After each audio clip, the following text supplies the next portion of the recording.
Salt, Part 2. By far the most extensive use of salt nowadays is in the production of chlorine in industry.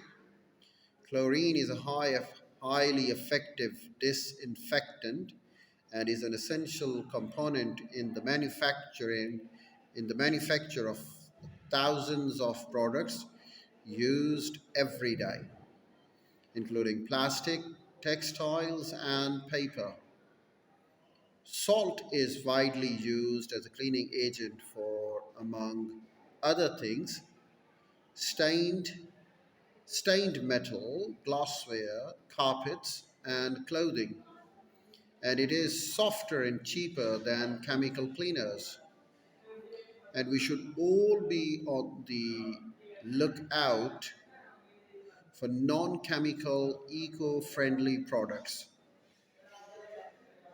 We should all be on the lookout for non chemical, eco friendly products such as salt.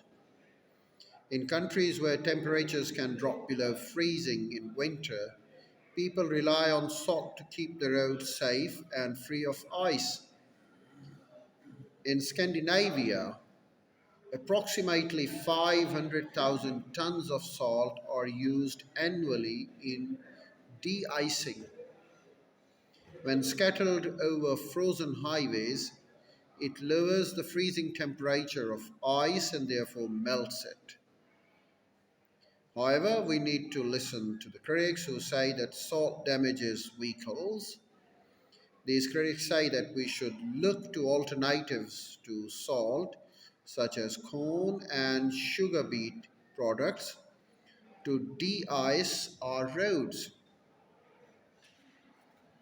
As in former times, salt is a huge source of income in many countries, with one of the largest salt mining operations in the world being in Kura salt mine in Pakistan.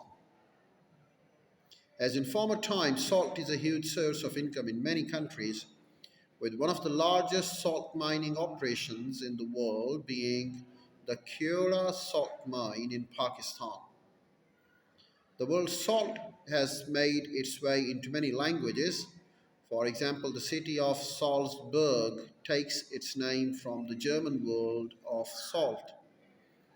The word salary means salt, and it is sometimes thought that Roman soldiers were paid in salt.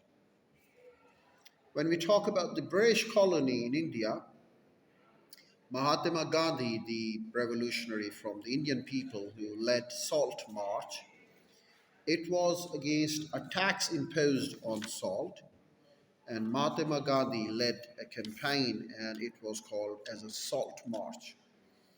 Although it could not become as the reality, and Gandhi was arrested along with the other campaigners, and it was when they raided the godowns, the state godowns of salt, and of course the poor people needed salt, and it was in abundance in the godowns of the company, the British, and the government took it as an attempt to loot the godown of salt, and it was an allegation under which many of the leaders were arrested. Gandhi was one of them. In Pakistan, it's in the salt ranges, district Chakwal, and it is the salt ranges go up in Potohar. It's not in one single district, but more than one districts that we have salt ranges, and salt ranges are in fact full of uh, full of mines, and one of them is the Kira mines, the Kira salt mines, and then there are other mines as well. Gypsum is another product being mined in salt ranges. So salt ranges are in fact in Punjab province, and it's more of another world there, right under the earth. We've got a civilization, and it's all in the salt mines. The the miners work there, and they have got their own bazaars, market, and mosque within the mine.